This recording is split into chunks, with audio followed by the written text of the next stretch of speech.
आज मैं आपसे 2025 का अपना टारगेट बता रहा हूं। 2025 का मेरा टारगेट है कि भारत में संविधान लागू हो।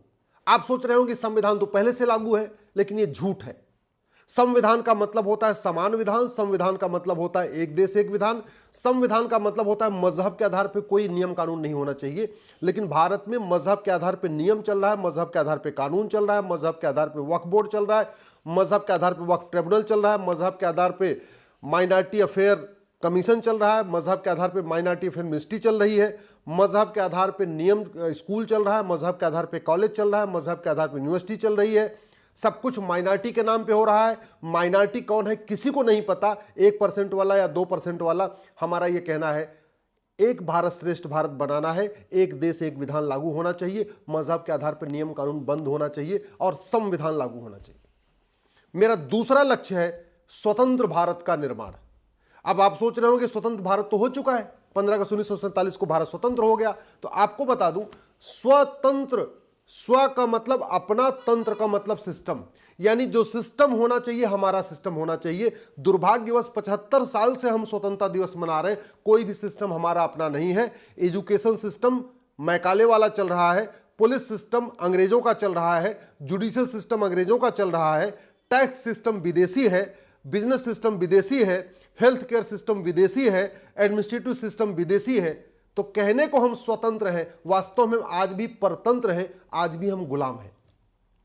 तीसरा मेरा लक्ष्य है संप्रभु भारत का निर्माण। संप्रभुता का मतलब होता है गुलामी का नामो निशान नहीं होना चाहिए।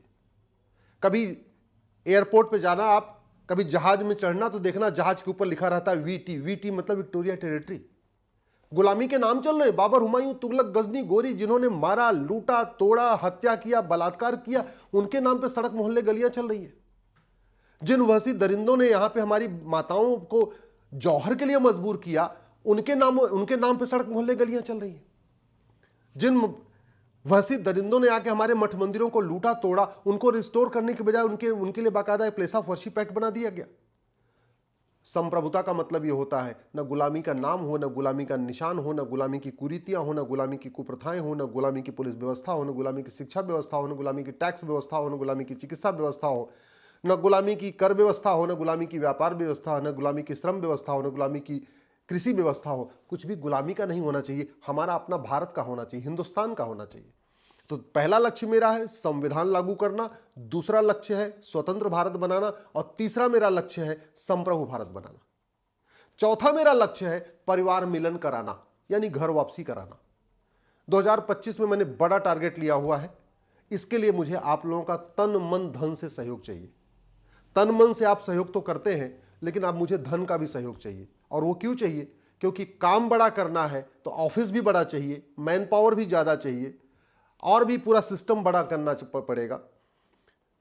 दिल्ली में एक बड़ा ऑफिस खोलना पड़ेगा, देश के अलग अलग शहरों में भी इस काम को बढ़ाना पड़ेगा।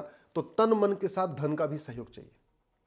जो चौथा मेरा लक्ष्य है, एक संप्रभु भारत का निर्माण के साथ साथ एक सुरक्षित भारत का निर्माण, एक समावेशी भारत का निर्माण, एक समृद्ध भारत का निर्माण, एक स्वावलंबी भारत का निर्माण, एक संवेदनशील भारत का निर्माण। और इसके लिए 20 हमें संहिता बनानी पड़ेगी। सबसे पहले हमें इस गुलामी की शिक्षा व्यवस्था को बदल के भारत में एक समान शिक्षा व्यवस्था लागू करनी पड़ेगी। उसकी लड़ाई में कोर्ट में तो लड़ रहा हूं, लेकिन इस वर्ष मैं 125 शहरों में जाने का मैंने लक्ष्य तय किया है।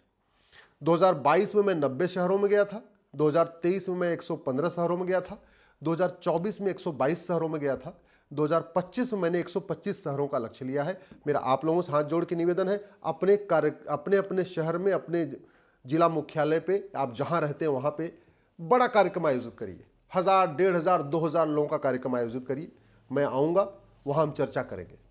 जो 20 सूत्री कार्यक्रम मैंने लिया है 2025 के लिए, वो आपको बताता हूं कि गुलामी की शिक्षा व्यवस्था बंद हो, one nation one education system लागू हो, one nation one education board लागू हो, सबकी किताब एक हो, मजदूर हो या मालिक, अमीर हो या गरीब, किताब सबकी एक होनी चाहिए। अपनी अपनी मातृभाषा में पढ़ें, लेकिन समान शिक्षा लागू हो।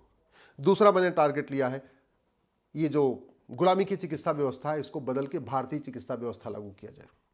तीसरा हमने लिया है कि जो गुलामी के मजहब के आधार पर पारसी एक्ट, क्रिश्चियन एक्ट, शरीयत एक्ट चल रहा है, इसको खत्म करके एक भारतीय नागरिक संहिता लागू किया जाए। चौथा मैंने लिया है कि जो भ्रष्टाचार अपराध खत्म करने के लिए 50 कानूनों का, घटिया कानूनों का मकड़जाल चल रहा है, वो बंद हो, और जैसे अमेरिका में ये फेडरल पिनल कोड चलता है, ऐसा ही एक भारतीय दंड संहिता भारत में लागू की जाए। अभी 50 कानूनों का मकड़जाल चल रहा है। वैसे आईपीसी बदल गई है, बीएनएस आ गई है, लेकिन वो पर्याप्त नहीं है। उससे अपराध कम नहीं होगा, उससे भ्रष्टाचार खत्म नहीं होगा। हम चाहते हैं जितने भी अपराध हैं सबको मिला के एक भारतीय दंड संहिता बने। पुलिस अभी सत्ता की गुलाम है। 1861 वाला कानून चल रहा है। इसी के कारण जो पुलिस की कार्यशैली है बिल्कुल वो अंग्रेजों स्टाइल में चल रही है। पुलिस स्वतंत्र हो, पुलिस निष्पक्ष हो, जनता के हित के लिए काम करे, उसके लिए एक भारतीय पुलिस संहिता की आवश्यकता है। एक भारतीय न्याय संहिता की आवश्यकता है। जज भी रिस्पॉन्सिबल हो, जज भी अकाउंटेबल हो, जज भी ईमानदारी से काम करे, और भारत में जस्टिस विद इन ईयर हो। सभी मुकदमों का फैसला 1 साल में हो, चाहे वो डिस्ट्रिक्ट कोर्ट हो, चाहे हाई कोर्ट हो, चाहे सुप्रीम कोर्ट हो, मुकदमा 1 साल में होना चाहिए। चाहे वो सिविल मुकदमा हो, क्रिमिनल मुकदमा हो, टैक्स का मुकदमा हो, कारपोरेट मुकदमा हो, सर्विस मैटर का मुकदमा हो, फैसला 1 साल में होना चाहिए। उसके लिए एक भारतीय पुलिस संहिता बनानी पड़ेगी, भारतीय साक्ष्य संहिता बनानी पड़ेगी, भारतीय न्याय संहिता बनानी पड़ेगी, और भारतीय प्रशासनिक संहिता बनानी पड़ेगी। यानी एक 1 nation 1 police code, 1 nation 1 administrative code, 1 nation 1 judicial code, 1 nation 1 evidence code बनाना पड़ेगा। इसी तरीके से 4 लाख मठ मंदिरों पर सरकार का कंट्रोल है, वो सरकार का कंट्रोल खत्म हो, हमारे मठ मंदिर फ्री हो। उन मठ मंदिरों पर क्या होगा उसके लिए मैंने एक अलग से आपसे चर्चा करूंगा, लेकिन एक भारतीय धर्मस्थल संहिता होनी चाहिए। हमारे वसी दरिंदों ने जिन हमारे मठ मंदिरों को तोड़ा था, अब एक एक करके मुकदमा चलेगा, एक एक का फैसला होगा। एक बार अयोध्या का फैसला होगा, फिर काशी का होगा, फिर मथुरा का होगा, फिर भद्रकाली होगा, फिर भोजशाला होगा। ऐसे काम नहीं चलेगा। एक भारतीय धरोहर संहिता बनाई जाए, और जितने मठ मंदिर मुगलों के दौरान तोड़े गए थे उनको सबको रिस्टोर कर लिया जाए। इसी तरीके से एक भारतीय नागरिकता संहिता, जो संविधान का आर्टिकल 11 कहता है, जो लोग भारत को न माने, भारत की संस्कृति को न माने, भारत की परंपरा को न माने, वसुधैव कुटुंबकम को न माने, नारी तू नारायणी को न माने, उनको भारत की नागरिकता खत्म होनी चाहिए। उनको कोई जरूरत नहीं भारत की नागरिकता देने का। तो भारत की नागरिकता देने और नागरिकता लेने के लिए कठोर कानून की जरूरत है, भारतीय नागरिकता संहिता की। 11वां हमने जो लक्ष्य लिया है कि सभी तरीके के टैक्स खत्म हो, इनकम टैक्स खत्म हो, जीएसटी खत्म हो, टोल टैक्स, रोड टैक्स, जितने भर टैक्स चल रहे सब टैक्स खत्म हो, 1 नेशन 1 टैक्स लागू हो। कमाने पे कोई टैक्स नहीं होना चाहिए, केवल खर्च करने पे टैक्स होना चाहिए। बैंकिंग ट्रांजैक्शन टैक्स होना चाहिए। उस पे मैं 2025 में काम करना चाहता हूं। एक भारतीय व्यापार संहिता बनाना चाहता हूं। व्यापारियों को बहुत शोषण होता है उनका लाइसेंस देने के नाम पे और दुनिया भर का काम करने पे। एक तो व्यापारियों से पैसा भी वसूला जाता है और व्यापारियों को चोर कहा जाता है। कहते हैं ना, उल्टा चोर कोतवाल को डांटे। एक तो व्यापारियों की लूट होती है, ऊपर से उन्हीं को चोर सिद्ध कर दिया जाता है। ये व्यवस्था बंद हो, व्यापारियों को सम्मान मिले, पूरा सम्मान मिले, तो जरूरी है एक भारतीय कर संहिता हो, एक भारतीय व्यापार संहिता हो। किसानों का अच्छा विकास हो, लोग कृषि क्षेत्र के अपनी कृषि व्यवस्था छोड़ के भागे ना, गांव से पलायन ना हो, इसलिए एक भारतीय कृषि संहिता की आवश्यकता है। भारतीय श्रम संहिता की आवश्यकता है। आज की डेट में क्या हो रहा है कि बहुत सारे लोग तो किसानी इसलिए नहीं करना चाहते, मजदूरी इसलिए नहीं करना चाहते, उनको सम्मान नहीं मिलता, उनके बच्चों का विवाह नहीं होता, इसलिए लोग सब गांव छोड़ छोड़ के पलायन कर रहे हैं, शहर की तरफ भाग के आ रहे हैं। वो रुके, उसके लिए एक भारतीय कृषि संहिता और एक भारतीय श्रम संहिता की आवश्यकता है। लुच्चे, लफंगे, अनाड़ी, गंवार, माफिया पैसा खरीद के सांसद बन रहे, विधायक बन रहे, पार्षद बन रहे, प्रधान बन रहे, इसको ठीक करने के लिए एक बाकायदा भारतीय चुनाव संहिता की आवश्यकता है। इसी तरीके से जो जनप्रतिनिधि हैं, चाहे वो पार्षद हो, चाहे प्रधान हो, चाहे विधायक हो, चाहे सांसद हो, ये इनको करना क्या है कहीं लिखा ही नहीं है। ये सुबह से लेकर शाम तक भाषणबाजी करते हैं लेकिन अपना काम करते ही नहीं है। तो ये सभी सांसद, विधायक, पार्षद, प्रधान की जिम्मेदारी, रोल्स, रिस्पॉन्सिबिलिटी, उनको क्या क्या करना है, ये बाकायदा लिखित में हो, इसके लिए भारतीय विधायिका संहिता की आवश्यकता है। इसी तरीके से भारत में संपत्ति का बहुत डिस्प्यूट रहता है, उसके लिए एक भारतीय संपत्ति संहिता की आवश्यकता है। पर्यावरण लगातार गंदा हो रहा है, air pollution, water pollution, noise pollution, land pollution बढ़ रहा है। पर्यावरण को संरक्षित करने के लिए एक भारतीय पर्यावरण संहिता की आवश्यकता है। संविधान में फंडामेंटल ड्यूटी दिया हुआ है, लेकिन फंडामेंटल ड्यूटी न मानने पर कोई दंड का प्रावधान नहीं है, इसलिए एक भारतीय कर्तव्य संहिता की आवश्यकता है। और सबसे इंपॉर्टेंट, जो भारत की 50% समस्याओं का रूट काज है, वो है पॉपुलेशन एक्सप्लोजन। 90,000 बच्चे रोज पैदा हो रहे हैं। सरकार जब तक 2 करोड़ घर बनाती है, 10 करोड़ बेघर पैदा हो जाते हैं। सरकार जब तक 2 करोड़ लोगों को रोजगार देती है, 10 करोड़ बेरोजगार पैदा हो जाते हैं। इसलिए हम दो, हमारे दो, सबके लिए जरूरी हो। इसके लिए एक भारतीय जनसंख्या संहिता की आवश्यकता है। भ्रष्टाचार अपराध खत्म हो, इसके लिए justice with in year, justice for all लागू करना पड़ेगा। बेरोजगारी, कुपोषण, प्रदूषण खत्म हो, इसके लिए जनसंख्या नीति बनानी पड़ेगी। मैं इन 20 विषयों पे काम करना चाहता हूँ, लेकिन इसके लिए मुझे एक बड़ा ऑफिस चाहिए दिल्ली में।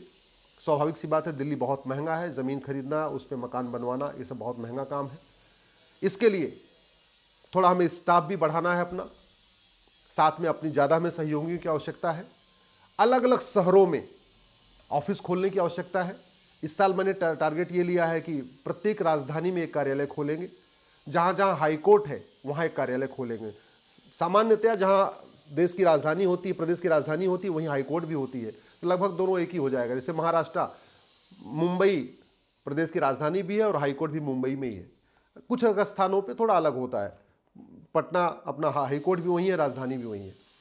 तो 2025 मैंने ये टारगेट लिया है कि एक बड़ा ऑफिस दिल्ली में ले, प्रत्येक राजधानियों में उसके कार्यालय खुले, अलग से मैन पावर लगे, कम से कम 125 स्थानों पे बड़े कार्यक्रम हो। इसके लिए मुझे आपके तन मन धन की आवश्यकता है। आप अगर मेरी बातों से सहमत हैं, आने वाली पीढ़ियों को सुरक्षित बनाना चाहते हैं, तो हमारा सहयोग करिए। बस एक बात याद रखिएगा, इस समय 10,000 हिंदुओं का प्रतिदिन धर्मांतरण हो रहा है, 90,000 बच्चे रोज पैदा हो रहे हैं, 6 करोड़ घुसपैठी आ चुके हैं, और अगर हम घटेंगे तो हम कटेंगे। 100% मान के चलिए, जहां जहां घटे वहां वहां कटे, जब जब घटे तब तब कटे, और लगातार घट रहे हैं। 9 राज्यों में घट चुके हैं, 800 जिलों में से 200 जिलों में घट चुके हैं, 6,000 तहसीलों में से 1,500 तहसीलों में घट चुके हैं। अफगानिस्तान में घटे तो काट काट के खत्म कर दिए, पाकिस्तान में घटे इसलिए काट काट के खत्म कर दिए, बांग्लादेश में घटे तो काट काट के खत्म कर दिए, कश्मीर में घटे तो काट काट के खत्म कर दिए। भारत बचे, भारत की संस्कृति बचे, भारत का त्यौहार बचे, भारत की परंपरा बचे, हमारे आने वाली पीढ़ियां सुरक्षित रहें, उसके लिए ये मैंने मिशन लिया हुआ है। आप इस वीडियो को अधिक से अधिक शेयर करिएगा। अपने जान पहचान के जो आपके नेता हैं, अभिनेता हैं, लेखक हैं, बुद्धिजीवी हैं, पत्रकार हैं, कलमकार हैं, उनसे भी शेयर करिएगा। और मैं आपसे तन मन धन से सहयोग की आशा करता हूँ।